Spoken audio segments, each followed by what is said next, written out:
Let's talk herd. It's having that willingness as well to focus in that way, because I think there's a certain time when you just become able to do that. But I think, there's this resistance that we can have that just, we don't want to change our habits, and we don't want to change we don't want to actually, I think, feel better. We're just not ready yet. Probably because we're still identifying with the material part of it. And the pain as well. I think there's an element of that. You have to come to a point where you want to move away from your suffering or your perception of suffering. It's no longer as important to you to be a victim or to have that. That's almost like a refuge, isn't it? Like it, because it's a justification for everything that you feel you haven't achieved. And well, it's the story, isn't it? It's almost like a safe place. It's the story we know. It's the story we know, and it's yeah, the safe place, as you say, is the story we know, even if it's horrible. Exactly. Yeah. And I don't know what it is that makes that that happens to you when you trying to think about with myself. You mean the point where you let it go? You mean why? What Yeah, where you're willing to no longer identify yourself as that, and you feel. I don't know if I was really aware of a moment of that when that happened. But I think it's like you're always doing it, like you're going deeper and deeper into yourself because there's more and more. It's a bit like going in deep into the root, further and further,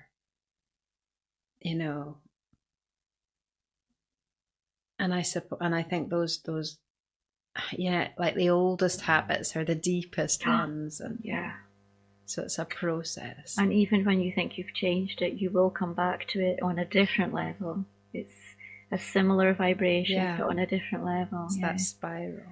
I know from my experience, it's really, with all of these opportunities to see that I'm an infinite being, and you think, really? Okay, so that means that the thoughts are choices, the story is just a story, and that I could have like any number of stories. Like my brother doesn't have the same story as me, and I could easily just have had his story almost. So then you see this vastness of choice. That's so liberating. And the truth is that there is nothing to hamper us. There is nothing to hamper us. It's just something that we choose to give our attention to. And so I can choose to give my attention to something else. Yeah. You could think of it as being a fearful thing, though, because then you've got no anchor. Like, who actually am I? Just being the devil's advocate for a minute. Yeah, but it's good. And for me, I felt so comfortable in my dream with Umia, for example. I felt when Spirit said, "Oh, we've all known you for, since the beginning of time," and I was like, yeah, that's right, you have. And I just felt like I was coming home. Yes, I think when you let go and you feel that, there's no confusion, there's no doubt. But I think it's the stepping away, because there's not like a halfway house, really, is there? There's either the small self or the vast self. There's like you have to let go of that identity, and I think that's the step. That's why we find it hard, I think. That's true. Because we don't know what's going to happen. Like, we don't know that there's going to be a net. It's almost like jumping off a cliff, and you just have to trust that Mm-hmm. you will be safe. Mm-hmm. I think that this notion of safety is really important, and it's something that governs all of our decisions, our emotions, the way we speak to ourselves. And the more that we can understand what safety really is, the more it can help us advance on this path towards ourselves. Because for me, we're progressing towards ourselves, to finding ourselves. And the safety, one of the ways that I like to help people find that is to identify whatever makes them feel good. It really is really simple.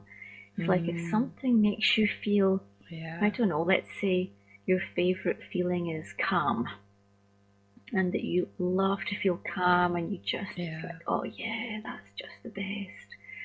Well, whatever circumstance, person, word, flavor connects you with that vibration of calm, go to it every time, and you'll gradually like build this bubble of security around you, and you'll just exponentially grow beyond all of your old ideas and fears. Has that been your experience as well? Yeah, I was just thinking of how that relates to what a horse is, for example, and the things that make us feel unsafe with them, and how we often want to control the situation because they're another being. They're set, they're obviously physically separate from us. And I feel like there is this, it's like you say, if you can train yourself to be on a vibration, to amplify that inside yourself, then you can really, because horses are so receptive and so perceptive, they can really join you there. So it's a powerful thing to be able to do. Just thinking about, for example, if you ride a young horse and you don't really know what they might do, you don't know, but it's your responsibility in a way, or it's your ability to to just be that calm, to be the influence, to be the result, that you want to happen, rather than let the space be filled. Because I think when the space is filled with something, it's going to be your anxieties. And so it's almost like being proactive energetically, which is always a bit of a, because on the other hand, you could say when you're fully present, then you're acknowledging how things are, but then you're also aligning with source at the same time. So Aligning with the way things are. Aligning with that well-being, that just well-being that is there. So for me, that is source, that well-being. And when you align, you are dipping into source. And I suppose that's where I'm getting that sense of security and safety that I'm speaking about, is that well-being connects you to source. And so you are safer to dare, new things, new ideas, and because you know that you're loved. And with the example of the young horse, for example, and sometimes the fears that we can have when we're riding, you're talking about getting into the zone and establishing that vibration. And I suppose for me, that vibration, that well-being, is founded upon knowing that you are loved. You are love. Yeah, that's Mm-hmm. powerful. Yeah, yeah. That's a pretty strong way of reaching that. If you can, if you it's almost like you strengthen those states in yourself Yeah, yeah. more and more. I used to have this funny thing where I really didn't like the idea of imposing things energetically on a situation, like for example, we're gonna surround this in a pink bubble or whatever. Things like that didn't feel authentic to me. Like I was very much into acknowledging how things are, being like sensing how, but then that is complicated by your belief system, my belief system. And You mean the belief system that says it should be otherwise, or we should be striving for something different? well, I think we just have belief systems um that create our perception. So basically everything that we believe is like, that's what we see, that's what Yeah. is our external world. So there is no real acknowledgement of, there is no absolute truth then. I mean, I think there are absolute Mm-hmm. truths like God, like well-being. But in terms of events and situations and circumstances and energetic, even energetic patterns, it's all a result of our beliefs. Yeah. So that whole thing of whether you create the energy or you acknowledge what is. I see what you mean. I mean, maybe it ends up in the same place. There is an example which might go part ways to responding to that. So we were talking about the safety zone as knowing that you are loved and come from love. And then I was thinking, so what if you have someone who's doing the work and, giving that attention, and she says, okay, I'm going to get in the zone. I'm going to get to that well-being. I am loved. And then there's this part of her that was like, no, you're not. So, right? And that's real. I mean, that is Yeah. real. And I think that to deny it and to say, yes, you are, I'm loved, is just to deny a part of you. And what's beautiful, therefore, is that part of being love Yes. and loved is just being able to accept whatever is coming up in you and to look at it and to feel it and just say, I see you. That's it. Yeah. That's it. And it's the beginning of transformation. Witness. Yes. Yeah. Yeah. Because then you're not it.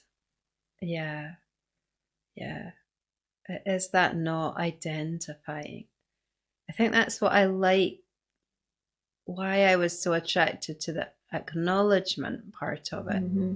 Because you're doing that, you're Mm-hmm. witnessing, Exactly. and you're not judging it. You're not, you're not. It's just, you're allowing it. It's almost like, actually, Mm-hmm. it's almost like saying that everything is well being. Mm-hmm. So everything that you're looking at, it's almost like you have to then be well being, because in order to see everything as that, you have to be that. Mm. I just, yeah, when I said that in words, I don't know if it made sense, but I felt that in energy for a second there. It just felt like, Yeah. oh yeah, that's it. So like, so it's almost like you do acknowledge what is. Mm-hmm. You just don't judge it. There's no, That's it. it's all just different shapes of well-being. You're not bringing any resistance to it. Yeah, exactly. And that's what love is, really. Yeah, yeah, because it is all different parts of things Yeah. in a way. It's only like things like we only think something's negative because we've decided it is. And I think maybe it, Yeah. like for example, anger, if you just felt the anger as Mm-hmm. a purely energetic state Yeah. without calling it anything, Yeah. and you were able to feel it, you would just feel that it was, Mm-hmm.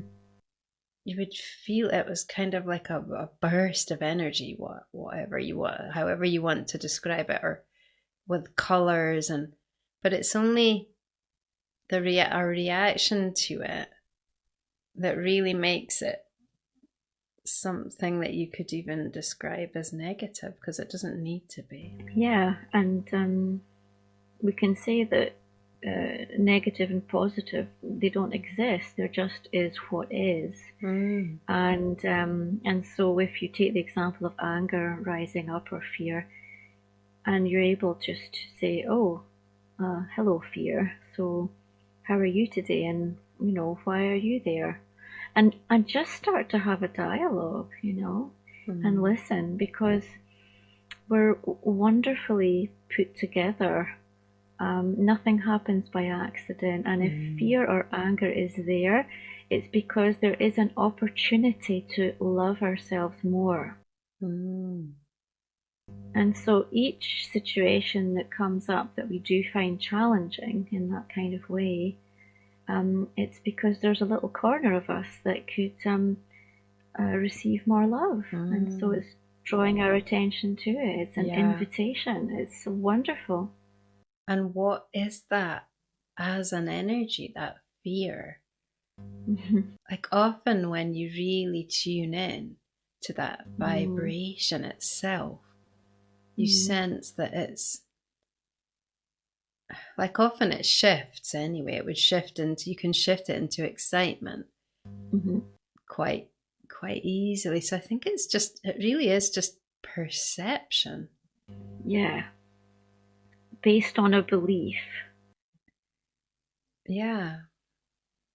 Yeah, because maybe the thought comes first, I don't know, and then the emotion, and or the emotion is just, maybe it originally was rooted to some kind of experience, but Usually. and then you just Mm, learn it, and your central mm, nervous system has that. yeah. Well, that's why Yeah. it's so important to listen to it all, because usually it is rooted in a real experience a long time ago. So it's very painful Yeah. not to listen to it and to keep it shut away. That's really Mm. the opposite of what a loving listening thing. It's that thing of being heard, isn't it? Yeah, You being know, seen and heard.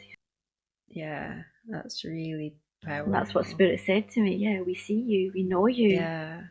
you're in us, Yeah. you are in us. Which brings me back to Deepak Chopra, and what he was saying about the flower. When you see the flower and you contemplate the flower is in you. So Yeah. Yeah. It's so beautiful. there's quite a lot of things around love, people writing about, sort of, what is it? Love, no, beauty is in the eye of the beholder, and when you love, you contemplate, and love is in the Yeah. regard, and in fact, our whole culture is full of references to this wisdom. Mm. It is. It's crazy. Mm. There's some real wisdom. And I suppose that's because it's there, it comes through. Mm. And Yeah. what I think is really beautiful about that is that infinite intelligence, or source, or God, Mm-hmm. comes through different people and through their filter in a different way. So, there's always something to to receive from different people.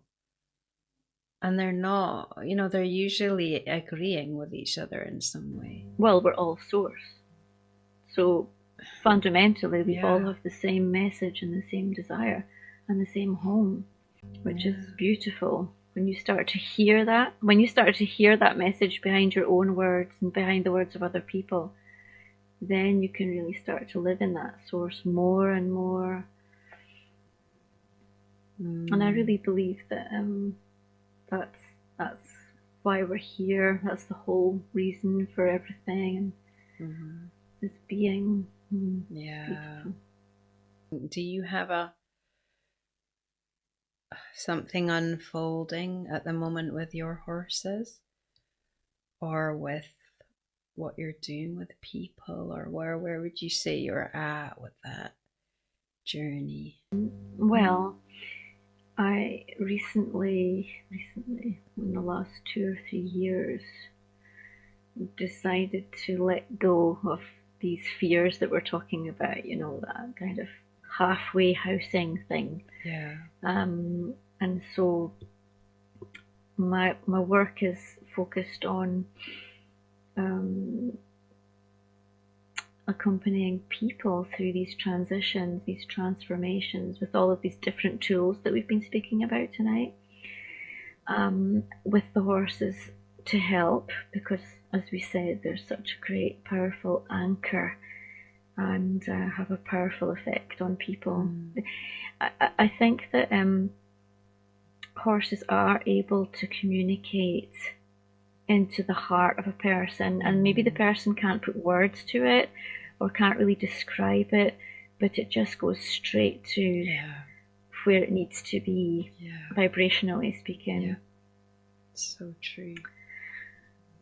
And it's interesting of where I am with my horses, because my project that was so important to me was a riding project. Because that zone that we were speaking about before of well-being, I had a real epiphany moment on horseback about 10 years ago, and literally decided to change my whole life and start living around horses. And because that epiphany moment happened on horseback with the movement, I remember the movement. And I felt at one with everything. Totally get that. Yeah.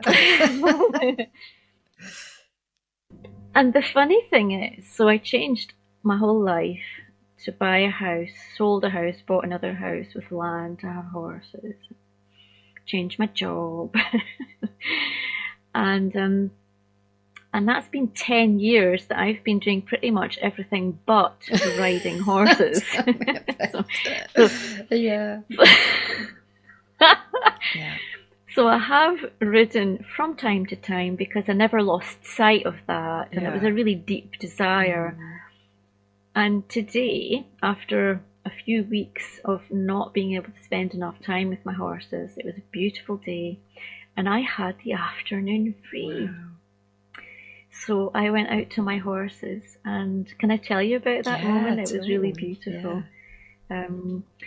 So when my horses go down to the field, they have free run of the place, and I see when they come up in front of the house to have a drink or to eat the hay or to have a snooze.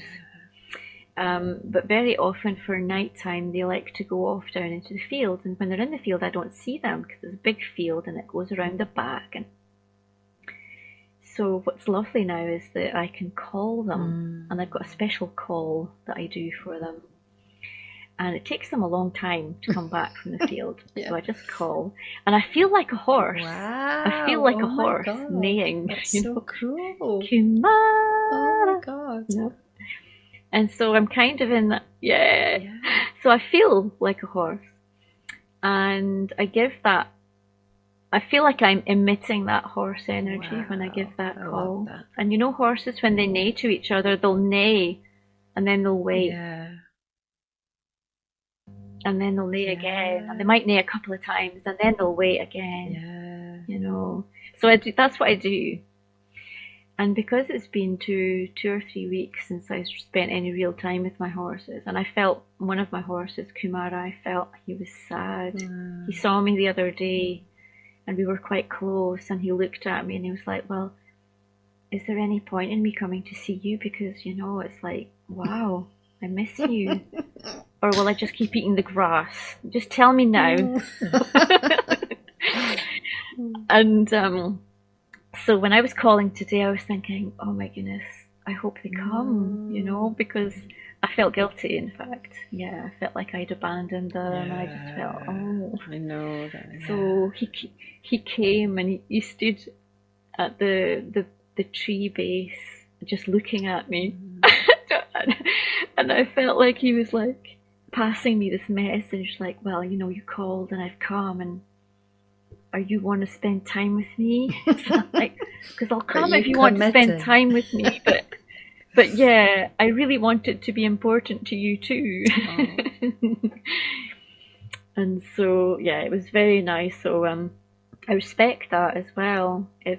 When he was standing there, not moving, but his whole attention was on me. Mm.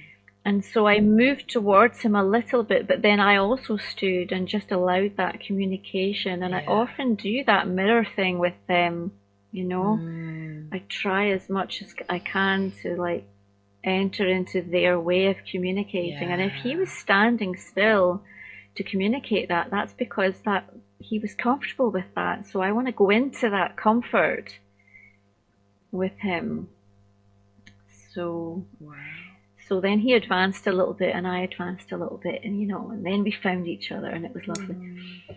And we had a little exercise in the rond de longe, in the round pen, and then we went out for a walk in that beautiful sunshine, and it was Mm. just a lovely experience. So I'm in the process of um, of what's the word I'm looking for?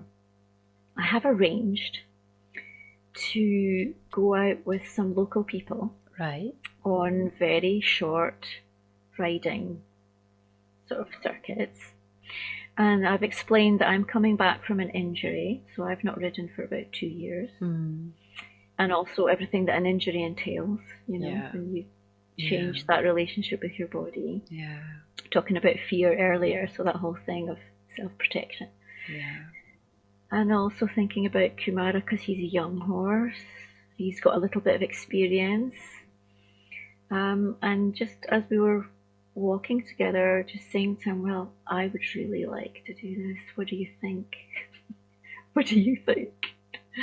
And just waiting. And in my heart of Yeah. hearts, really hoping that I really want to do this.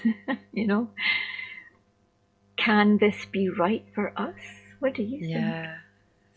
It is, yeah. For me, it's that mutual, it's that willingness that's so important. Like, yeah. I mean, I feel like I take that to a bit of an extreme because I feel like that could be the root of a whole new way of partnering, like a whole new. I've realized that recently that for me, the way to find that new way is to follow that absolutely. Because I was thinking, what we said earlier about how we have limitations as as the body, and horses are grazing animals, and I think, well, maybe you're kind of asking too much in a sense, like, Mm, because we have created this way with horses where we decide, we make the decisions, and they accept that or they don't accept that, and mm, that's the way we go. But for me, this, mm, I just so wanted for them to be the ones that did that, for them to be able to be the choosers and the leaders, and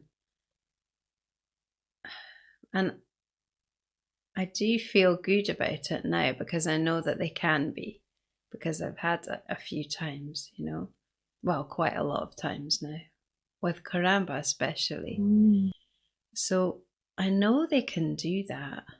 mhm, I think what's difficult for us and, mhm, and me to sort of, what makes it harder is that they have their timeline as well. So, mhm, which is different. Like for her, it has to be the right place and the right time. And it's true of me as well. But then your mind says, well, you need to be doing it every day, or you need to at least be doing it twice a week, or it's like a kind of, you have to have a rota type thing, or a schedule or something, and it just doesn't work like that. It might be, it doesn't work like that. It has to be exactly the right place and the right time, and that you don't know when that's going to come. That we go back to the anticipation that we were speaking about earlier, or not, and just accepting and being aligned with what is, and trusting that what is will be. Does that make sense? Yeah. Because I feel like we don't really quite realize how much difference it makes when a horse is choosing to carry us and choosing to, I think they do an awful lot through obligation, which is fine, but it's not the same. It's not the same aliveness that. And just imagine if I actually feel like this is what I feel in vibration. I feel like if they are choosing, if it is truly mutual and that they are actually inviting us, then I feel that actually it's a completely different experience. Like we feel completely secure because they hold us with their energy on their back. And that is a feeling like we couldn't fall off, like we couldn't be unsafe. That's interesting. And I can feel it in energy. It feels like this big, it's hard to describe in words, but like a big whirlpool of energy or harness or water or something that's just, it's upward. It's always upward and around. Okay. And I feel like when we're not welcome on their back, there's a sort of feeling of emptiness and downward energy, like gravity. Like gravity is the only thing there. And I feel that the only difference in the two scenarios is them and their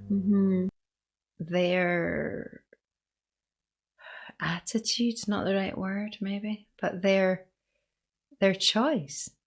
Yeah, their willingness. So that's their feeling. And I feel like as soon as I introduce a controlling mechanism, even a channeling mechanism, then that confuses things then. Because and also because they told me they don't want to work with equipment, but I think that's for me ultimately, so that I can know that I'm 100% trusting them, Yes, because they will hear your heart's desire. And when you ask them a question, because we're all from source, well, their answer will be relative to your heart's desire.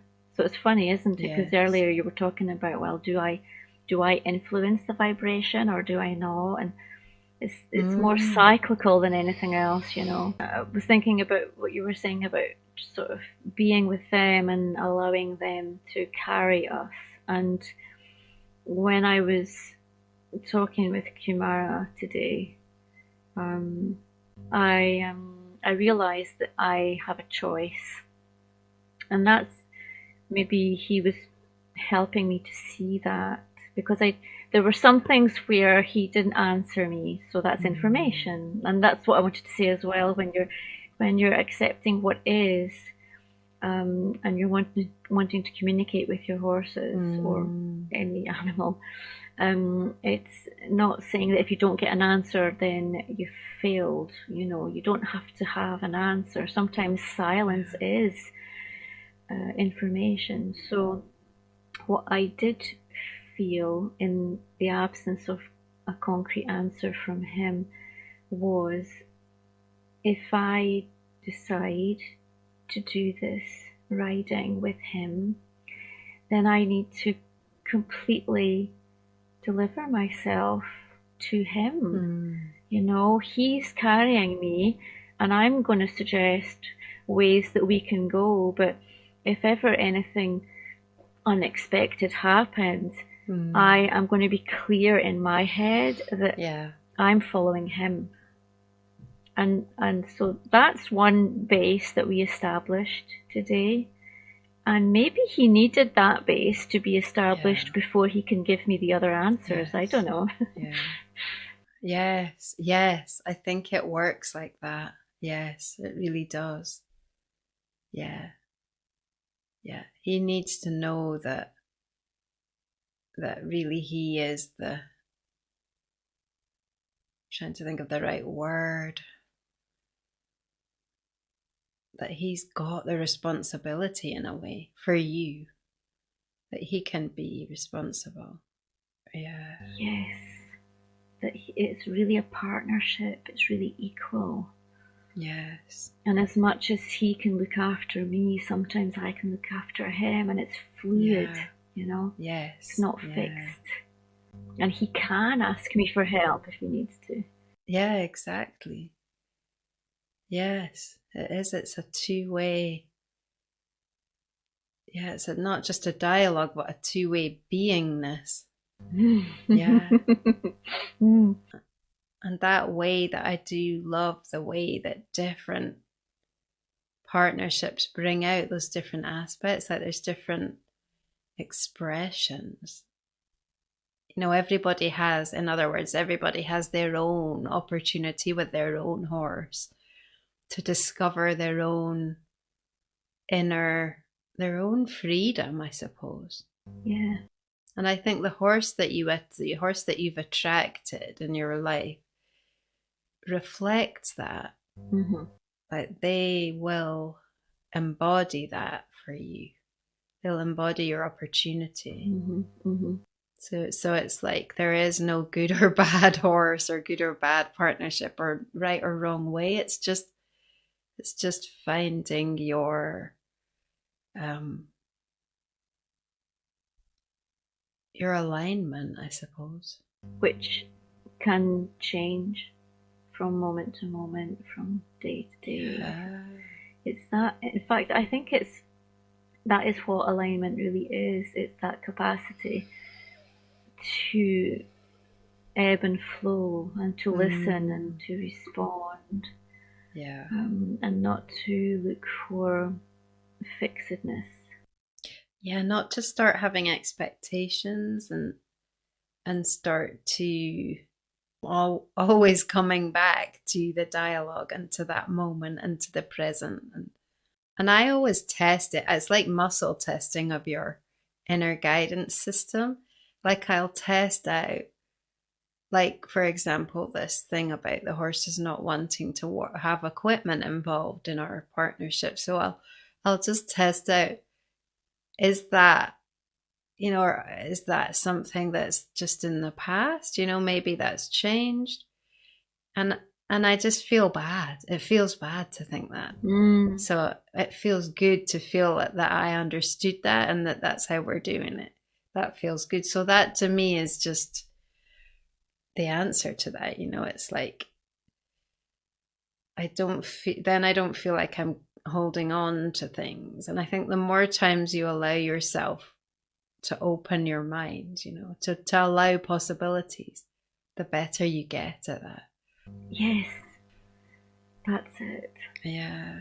And what's precious to me is the notion that we can learn to allow possibilities, Yeah.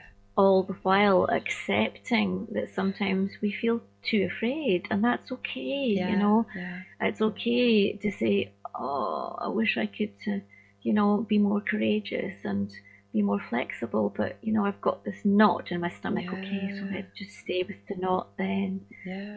Don't be brutal with yourself Yeah. and expect too much. Because you're growing all the time. Like that's where you will, but you're going to get there. But you have to go through all of these particular steps and passageways and like to get there. So you can't rush it anyway. Like there's so much to learn along the way. I read once, it's a bit like if you imagine having a very young child who's starting to walk, your child, and what it's like in the beginning, they sort of fall over and stuff.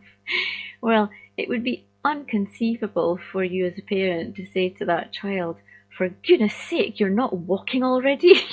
Yeah. Yeah. You're still falling over. So self-compassion. Yeah, that's true.